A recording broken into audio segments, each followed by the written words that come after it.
Hello, welcome back to Tommy's Top Picks. I'm Tommy, joined by Murphy. Hello. And today we are telling you what you need to know before you read Chip Zdarsky's Batman 125. So, big issue. It's going to be a lot we explain here. We put together a little ramble for you to discuss the past 124 issues of Batman. So we're starting with Rebirth here. And we can jump right in. But before we do, we are quickly approaching 200 subscribers. So feel free to check out our top 5 picks of the week videos. Leave a comment with your top pick. We're giving away this King in Black #1 9.8 CGC graded. So all you have to do is be subscribed, live in the United States, so we can mail this to you, and post your top pick of the week. You can do one for each week, and each week will give you a different entry. So feel free to do that. And we are quickly approaching 200 subs, so you might want to hop on that. So let's dive right into what you need to know about Batman 125, starting all the way back at the beginning. We're going to be pretty much starting with issue 85. But before we get... 85. Yeah. Tom King time. Did something happen between issue 1 and 85? I mean, a lot of setup for issue 85. But no, so before we get into it too much... It was a dark period. It was a dark period. We're going to go through, though, the recent changes on Batman. I mean, between issues 85 and 125, there will be 4 writers and so many artists, So Tom King had started with his vision for Batman with Rebirth, and then pretty much right at like 185, they were like, no, you're done. And seemingly his ideas for the character had not lined up with what DC wanted for the line. So they brought in James Tynion, and he took over for a while, but then he decided that he wanted to spend his time on Something is Killing the Children and all his numerous creator-owned titles. Right. So then they brought in Williamson. Like, he was supposed to be much more involved in that whole DC vampire thing. Like he was supposed to be like leading that whole thing. He's still he's still like involved with it. He was involved with it, so that's why his name's on it. But he didn't. Yeah, he stopped doing them. Yeah. And then now his Joker line is also done, so he's done. Definitely done. Yep. But then Williamson took over, and he's had less than 10 issues. On Batman. Transition. And then right into Chip Zdarsky taking over. And now, anybody who watches our videos, though, we love Chip Zdarsky. We do. And right now, he's, killing the game. We talk about how he's got Daredevil, and he's got Batman, and he's got all his own Stillwater, public domain. Yeah. And then we have Jorge Jimenez coming back after taking a break because he was with Tynion for about half of his time on Batman, and everyone loved it.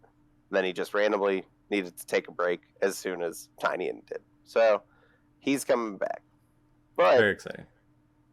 To begin with, Tom King decided to take Batman into a direction where he wanted to play with the idea of Batman being able to be happy while also, that's not doing allowed. Batman stuff. That's not allowed. So he he wrote a bunch with Catwoman and Batman being happy together while still doing their thing, all up until the City of Bane happened. And that's when Alfred gets killed by Bane. Oh, that's Batman and Catwoman. That's Tom King stuff. Yeah. He went on to do... Yeah, so he got to continue doing his own thing in a maxi series of 12 issues called Batman Catwoman. Just not on Batman. No. But yeah, so Alfred is killed by Bane because the entire Bat family is supposed to be out of Gotham, and Bane is controlling it at the behest of President Luthor. But Alfred knew he couldn't get out, and so he signaled to Batman that he had left just because he knew that basically he needed to die so that they could ultimately win the day. Right. So at the end of it, there's a whole bunch of shenanigans with his dad from another reality, all this stuff.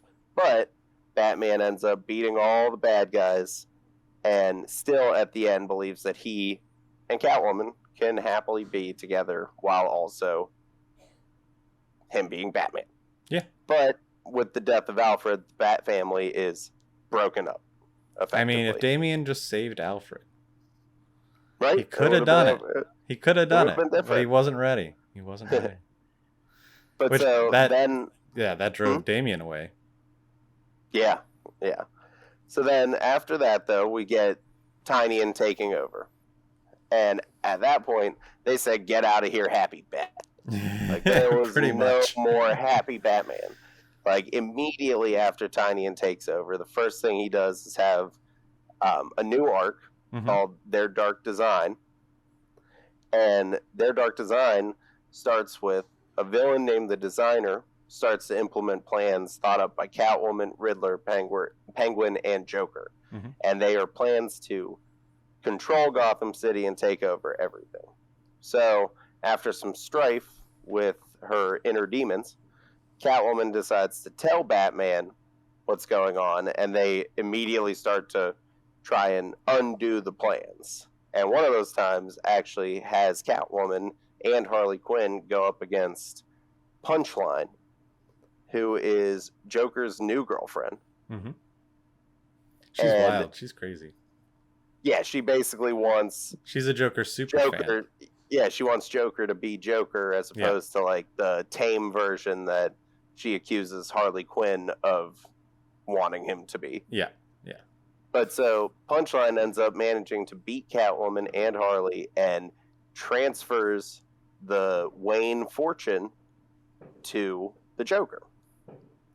So after things start falling apart more than that, more. Yeah. There's a big showdown with the Designer, but it turns out to be a body that is controlled by Joker. They had a flashback where they show the Designer inviting the 4 villains to come and tell him their perfect plan. Right. And it goes through, and he talks to Catwoman, Penguin, Riddler, and he loves their plans. But when he talks to Joker, he does not like Joker's plans. And it turns out the Joker actually kills him. And it wasn't a fake kill him. Like, he is actually dead, and Joker is just using his, name to stay in the shadows while he prepares for the Joker War. So Joker War is essentially when Jimenez ends up taking over art, and, Oh, we're skipping all that. You got it. Where are we at? Joker War? Here we are. Yeah, you didn't change the slides. No, okay, so here we go. I'll catch you back up. Dark Designs. Yep.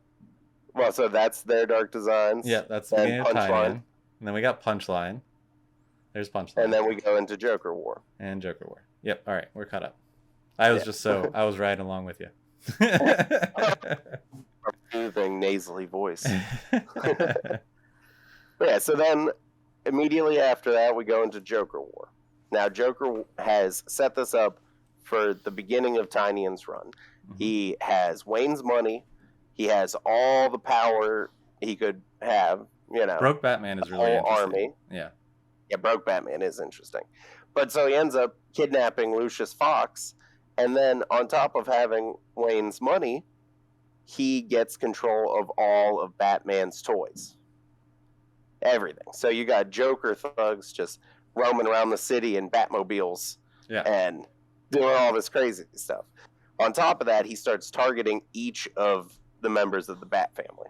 Specifically, Nightwing, who, after a bunch of shenanigans in pre-Tom Taylor Nightwing, has been shot in the head by KG Beast and had his mind, memories reworked by the Court of Owls in an attempt to make him a Talon. Yep. So Nightwing is actually going by Rick instead of Dick, and Joker decides to take Rick and use him against Batman. So at that point, Batman's trying to find Joker. Joker's got one up on him because he's got the money, he's got the toys, he's got the plan. And he ends up in a situation where he is hit with Joker toxin and he's dying, and Harley ends up coming and saving him because she wants to kill Joker now. Right. And she basically takes him and she tries to go help Poison Ivy and everybody that Harley Quinn is friends with. Right. But so at that point, Barbara's attacked by Punchline and Joker, and they are having her fight, her Boothang, Dick Grayson, who doesn't know who he is, right, to the death. So she ends up getting through to him and getting the talisman that changed his memories and saving Dick Grayson's life. So at that point, right when everything's at its worst for Batman, all of a sudden he's got his boy back. He's got Nightwing back. Right. And, it's the first ally, so to speak. Mm-hmm. So, they start to dismantle thing. And Catwoman ends up using Penguin and Riddler to help steal back the money that she had accidentally transferred. Punchline had made her transfer. Right. But instead of transferring it to the villains, she transfers it to Lucius Fox. So effectively, Lucius Fox now is as rich as the Wayne family was. So it ends up going down to another huge showdown between Batman and Joker, because that's how it always goes. Sure. And we get that great shot with Joker wearing the futuristic Batman suit that was supposed to be for when he had saved the city. Yep. The blue suit. And and Batman then just still proceeds to religiously beat the crap out of him. But he has to either save Harley or make sure the Joker dies, and again he decides to save Harley. So now she is pretty much in the Bat family. Which is wild, but it is pretty... It is. I mean, talk about character development. Right. Yeah. Yeah. So at that point, if any of you guys remember back a few months ago, though, all DC titles took a break. Yep. And we got Future State, which was, 2 months? It was 2 months, I guess. Somewhere 3, yeah. Yeah, of alternate reality stories. Yeah, there's still that Gotham one going on with Red Hood. Yep. And that's 6 months now. But so Future State pretty much just set up a world not too distant in the future from where Tynion was, that Gotham is run by an evil peacekeeping initiative called the Magistrate. Bruce is on the run trying to be Batman in a world that has eyes everywhere and there's no shadows. And we also have Jace Fox, Lucius's son, working as a new Batman. He's got all the tech because, his dad has all the tech, so he ends up getting it. After a couple months, though, that doesn't, it ends very abruptly. Yep. And we go right back into Tynion's vision for Gotham. And the first thing he does is introduce 2 new characters. He introduced a lot of characters. A lot of characters. But these 2, I'm going to say, these are both, other than Punchline, are the big ones. Yeah, for sure. So first comes Ghostmaker, who is another crime fighter from across the world who basically grew up with Batman. Not Bruce Wayne. He grew up with young baby Batman who was learning all the tricks. Training and together. Basically, they were rivals, and Batman said, "You stay out of Gotham, and I'll leave your stuff alone." But Ghostmaker has come back to Gotham because come to Gotham for the first time because he says that Batman has failed the city. And then Batman, being the charmer that we all know Batman to be, just turns him around. He's like, "Nope, let's be friends now." Yep. On top of that, they also introduced Clown Hunter, who is a kid who was orphaned by the Joker War, and he goes out with a bat that has a batarang in it that he calls Bat. Bat. And and he just beats up Joker thugs. Yeah. And Batman ends up putting him on a different path. But so from there, we go into Fear State, which is the next major arc, and was when we started hearing that Tynion was going to be done. I think we have a slide for that one too. Yeah. So Fear State starts with, Joker's just dropped off the face of the planet again because he lost in Joker War. Right. And all of a sudden, Arkham Asylum is blown up. And it's all blamed on the Joker because they used Joker toxins and things like that. So it sends Gotham into this like downward spiral where they're pretty much, they're like, oh my goodness, we're going to have another Joker War. Why do we have Batman? He doesn't actually help with anything. But at that point, a company called Saint Industries moves in, and then they introduce us to the Magistrate, which is, like we talked about with Fear State, that's this peacekeeping initiative that's meant to drive out the need for Batman. Or any vigilante. And any vigilantes. So, come to find out, though, that we have the leader of Saint Industries, I think his name's Simon Saint, is actually working with Scarecrow. And Scarecrow is basically masterminding everything so that without even using fear toxin, he's already plunged Gotham into a state of fear that will lead to their rebirth and eventual evolution. Yeah. And it goes back, they start throwing in all these flashbacks to where Scarecrow has been dreaming up this plan since school. For years and years and years and years and years, but way before he was even a doctor. Yep. But at that point, we end up Ghostmaker. Yeah. Ghostmaker at one point, Ghostmaker goes to meet him. Mm-hmm. But so one of the ways he's doing that, though, is there's a group of, they're called terrorists, called the Unsanity Collective. And they basically are a tech-based group that, is just trying to live their best life. But they also, rob people and stuff like that. So Scarecrow manages to pin everything on them and one of their leaders, Miracle Molly, and make it so that everyone's so scared of them that there's no idea what's going to happen, and eventually he ends up getting the city where... character. Yeah, Miracle Molly is great. But he ends up getting the city into his fear state, especially after he betrays Simon Saint and ends up injecting fear toxin into one of his peacekeepers, who's supposed to be like the leaders of the Magistrate, and using him to kill civilians and do all this crazy stuff.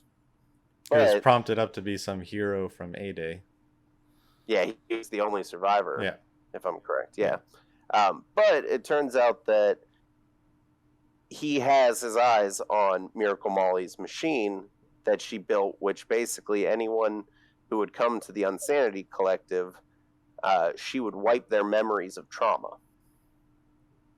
So while Scarecrow is trying to keep that machine out of their hands and infect everyone with this fear, Miracle Molly decides, why don't I just wipe everybody's trauma away? Right. Effectively making them, not who they are. And Batman ends up being able to, talk her down and gets her to see that, people are their trauma, and that's who guides them to be, better. Right. And at that point, Scarecrow is effectively beaten. And Simon Saint is out. And at that point, Williamson's run is going to begin. So Tynion is gone at that point. The only thing he had left was a story telling what Joker did after he ran away. Yeah, I do feel like it kind of ended a little abruptly. But then looking back... Well, that's what happens when you only have, 8 issues. Right. You decide, and you're like, in 8 issues, I'm done. Yeah. Yeah. It was a little sad. Yeah, he was like, I've got this one last arc, and then it's over. Yeah, yeah. So, So I recently caught up on Williamson's run. I read the first couple issues when they were coming out. Wasn't a big, didn't really grab me. But after now that it's done and I've gone back and reread it, there are some really cool parts and some really frustrating parts as well. But basically, after Fear State, Batman finds out that Batman Incorporated has been arrested in this name of a country that I forget. Damascus? No. Something like that. Either way, he goes to figure out what's going on, why they've been arrested, because I guess they killed this person named Abyss, who's on this cover for 119. And he finds out that they didn't actually kill him because he's still alive, and then he blinds Batman. And then but then it turns out, like, then he gets away, but so Batman's still blinded. And then you have Luthor show up, and then basically, because Bruce lost all of his money, he could no longer afford to keep Batman Incorporated funded. So it turns out that Luthor is actually the one that has been funding them. And then I love that Lex Luthor is always that rude. yeah. Also, do you remember the scene? So there's a scene where Luthor invites Bruce to dinner while they're there, and they're at this really fancy restaurant that he bought. The restaurant, like, is on the top of this skyscraper. And then he buys this bottle of wine that's like $20 million. And doesn't he just dump it on the floor? And then he pours them each a glass and then just like reaches off the side of the table, then just pours it. And then just drops it. And then, the rich dudes in DC are always so ruthless. Yeah. Yeah. But so, make a long story short, with Abyss, it made it look like the Batman Inc. was turned by Abyss to work for him, to go against Luthor, to finally take Luthor down, because they were saying that's what Batman would actually want. And then so they're all about to have this big fight: Luthor, Bruce, Abyss, and Batman Incorporated. And then there's a bunch of local cops about to come up onto the roof, and then Batman goes, codename Heroes or something like that, like Code Hero Club, I think it was something club. And then all of Batman Inc. switches back to Batman's side, and then the fight's kind of over, and it's all just I'm just like, all right, that was a lot of build up for go team. Go team. Yeah, let's do this. Yeah. And so then they do take down Abyss, but he does get away. And then or no, they take Abyss down. Yeah, they get him. Yeah. And then but meanwhile in Gotham, you have Nightwing, like back in Gotham while Bruce is out doing all of this stuff. You have Nightwing, who inherited the fortune from Alfred, and there was this really, really, this is like the beginning of Tom Taylor's run. I think it was the first issue, wasn't it, or the second one? It was the first or second issue, yeah. Yeah, and there's just this heartfelt letter that Dick's reading the letter that Alfred's basically giving his fortune to him, and it's just heartbreaking. You have to read that issue. I think it's 81. Yeah. And then also, this is the first we see of Nightwing after he comes back during Joker War. Mm-hmm. So now that he's inherited this money that Alfred had left him, mm-hmm. He decides as Dick Grayson, he is going to save Bloodhaven in the light, as opposed to, from the shadows like Nightwing and Batman do. Right. And so he donates all of that money to a charity, which Luthor also calls him out for at that dinner. But so then also, while that's happening in Bloodhaven, in the Detective Comics series, they do talk about what's going on in Gotham while Batman is gone. and basically the Bat family has to keep eyes on Arkham being rebuilt inside the city as a tower. And it turns out to all be a front for basically a guy who's using Psycho Pirate's powers of like emotional control to sedate all these lunatics, make it seem like they're cured by his wonderful treatment so that he can get the money for like from funding from the city. Right. So everyone's always just messing with the mayor of Gotham. The magistrate, then this dude with Arkham Tower. Yeah, you have They're to. just all trying to get his money. Exactly. There's no one you can actually trust. The other thing of note that's going on, it's not technically in Gotham, but Damian, after the events that led to Alfred's death, where he feels personally responsible, he ends up going basically to a death tournament on an island that is sponsored by like a league that's counter to the League of Assassins and Ra's al Ghul. It's the League of Lazarus, and they believe more in the Lazarus pit than the demon's head, so to speak. Which then that comes into play with Shadow War. Yeah. But I did want to touch on the whole Abyss thing. Just seemed very bizarre. Like it was just it was just like, all right, Batman's going out of town, but he's just gonna go be Batman somewhere else, and then Lex Luthor's gonna say a bunch of mean things, and then turns out people are still loyal to Batman. Surprise, end of story. And then it was just like, they even went so far as to like change his costume, make it feel like he was going through like an existential crisis. Yeah. And then it was like it was just not a thing. Yeah, and then I think that's kind of what happens though if Williamson, and you're writing Robin, and you've got the Dark Crisis event coming up over the summer. It's like, so you tie both of those things. I've got 6 issues of Batman. Like, so let's just do some stuff real quick. Yeah, so that leads us to Shadow War, which was very interesting.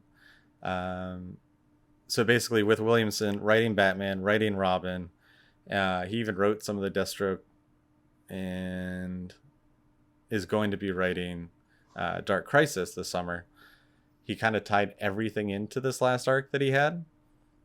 Starts off with basically Ra's al Ghul and Talia. Ra's al Ghul deciding that he's like the most clear-headed he's ever been in his entire life, and he needs to share his knowledge of the Lazarus and all this life-prolonging magic that he has with the world.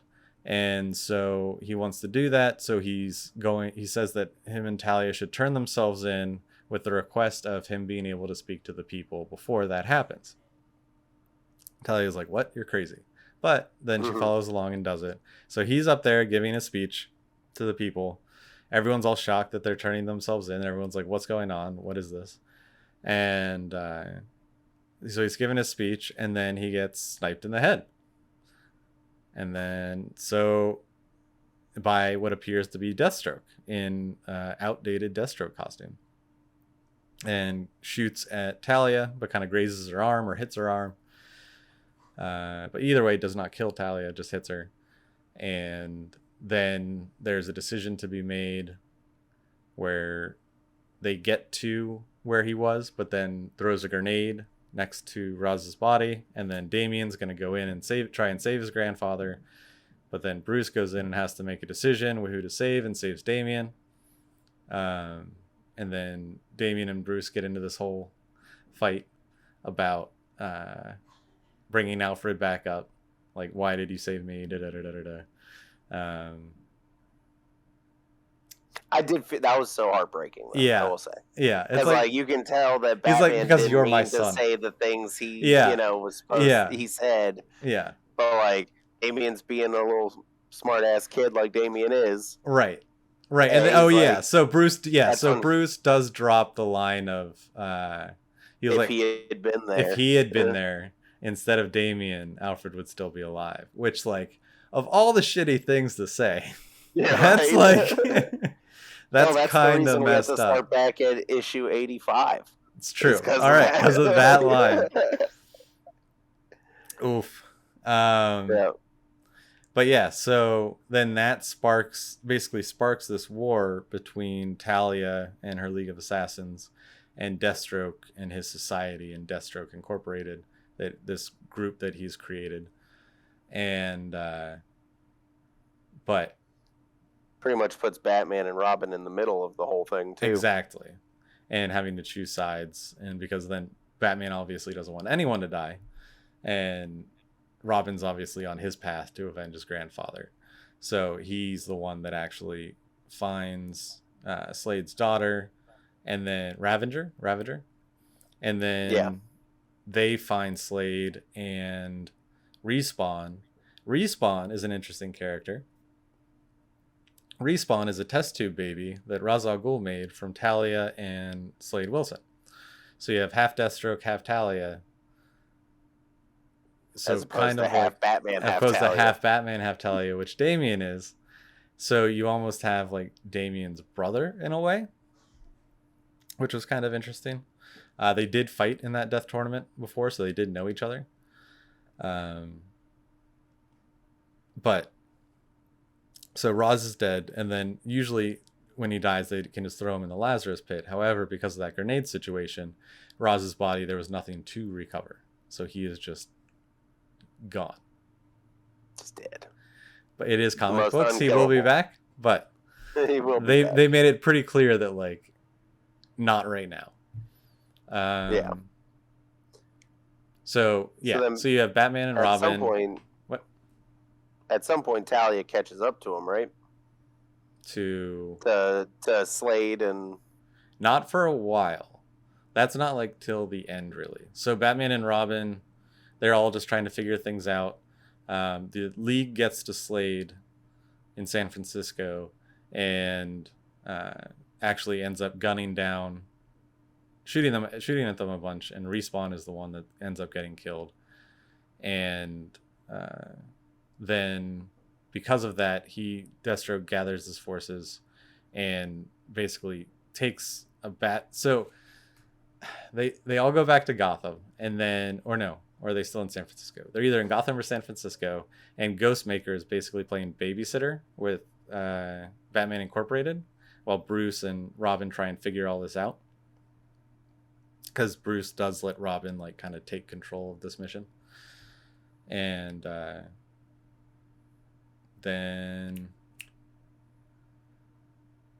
Slade basically talks Ghostmaker, or convinces Ghostmaker that he's leaving. He's going to the island. He's going to what's the Talia's island? Nepal. They're going to Nepal, and so they fly in on a bat plane. So they're expecting Batman, and then they have Slade and a bunch of his goons come out behind him, and they overwhelm Nepal. And then I did skip a piece. There was the other new hero, Fallen Angel. Angel Breaker. Angel Breaker. Yeah, she was super cool. Yeah. Connected to Black Canary somehow, which is kind of interesting. Yeah, she was like trained by Black Canary. Yeah, she called her Sensei. Yeah. And then Angel Breaker is also connected with Ghostmaker. Correct. Yeah, they both knew her. But she's working for Talia. Each other and yeah. So, but none of that's crazy, really important. What's important is Slade gets there. They end up in this giant fight, and then it does end up being Slade versus Talia, and Talia does end up killing Slade. But then they find out who really killed Ra's al Ghul was Geoforce, dressed up as Deathstroke, which everyone has read Lazarus, and everyone has read Leviathan, and everyone has read Checkmate. So they know why Geoforce is mad at Talia. I didn't read either of them, but I did read a synopsis. The only thing I know about Geoforce is from Young Justice. When he like uncovered his costume and it was just like GF on his chest, and I was just like, and he was like Geoforce. I was like, oh, what? Yeah. What's going on? And then they did like a little flashback thing to like how his country was destroyed. Like he was the prince or Markovia. president of Markovia, and then it was destroyed because of the events in Checkmate or whatever. Either Yep. way, I was just like, Gotta read it. yeah, I was like, yeah, okay, all right. So then they get in this big fight with Geoforce, and Damian actually ends up taking him down. But Deathstroke is killed. That is, the fight happens after Talia kills Deathstroke. So, in the kind of last couple pages of the book, it shows Deathstroke being thrown into a Lazarus pit by his group of his society. And His society. Yeah, and this like black, concerning looking Lazarus pit. And he comes out, he's all covered in black, and he's just like, where's Talia? And then it just like, to be continued in Dark Crisis. So not sure. I assume Zdarsky's Batman will have something to do with Dark Crisis, but I guess it's a question of when. I mean, Dark Crisis is huge already. You know, it's like everyone's dead, Right? or seemingly. You know, Right. So that's a weird way for Zdarsky to start off. You know, I'm like, oh, here's a character who's actually not really, you know, doing stuff. Yeah, actually, I don't think Dark Crisis. Yeah, no, Zdarsky might just be his own thing. Because, yeah, it might just keep moving, and then they're like, oh well. Yeah, you know, the events of Dark Crisis still impact this. Right, yeah. But it's not, like, none of the Batman titles listed in the reading order for Dark Crisis. Yeah. So. But yeah. So, that is, you know, our summary of what has happened. And obviously, if you're interested, there's a lot more information that we didn't get a chance to talk about. No. And there's always 50 issues at least, you know? And if you're interested in catching up on a budget, you can sign up for a free trial of DC Universe or just subscribe for a month. And you can read you can start at 85. You should start at 85, but you could read issue 1 to 117. It's all on there. I think because it's about 6 months behind. It's 6 months behind now. So, yeah. Hopefully they'll go to the Marvel style soon. Go 3 months. Fingers crossed. Fingers crossed. I don't think so. I think they're set in their ways. Yeah. But like we said, you know, there's so much more to read and so much more to know, and we just did our best rendition of what you need to know to read Batman. Yeah. So either way, this new one is one to pick up. It's a good jumping on point. Absolutely. Yeah, you might be a little bit confused, but I think because the last 2 runs were so short, I think they are just going to try and start with a clean slate, and I hope this is a long run. I don't see it not being. You know, like you don't hire Chip Zdarsky and be like, you're done in like 12. True. Well, I mean, it could just be a special contract. We don't know. Yeah, that's true. But I feel like if it was just like 12, they would just make it his own series or something. Yeah. Because then he has the night that he's doing. Which I am interested to see if that's actually an origin for his Batman. It could, that could be it. I bet you they at least reference it, because I mean it's a book that he wrote just before this comes out, or like it's not finishing. I don't think until way after. Yeah, they're only on like number 6 or 7 of 12 or 10 or 12. 10. Yeah. But, so. Yeah. Well, hopefully you learned a little bit. If not, if you have any questions, did we make more questions than you had before? Leave them down below. We'll be happy to answer them if there's something we missed. Would love to talk your opinions on where modern Batman is and what you're liking, what you're not liking. Let us know in the comments. Anything else? No, sir. All right. Well, we will catch you guys next time. Bye.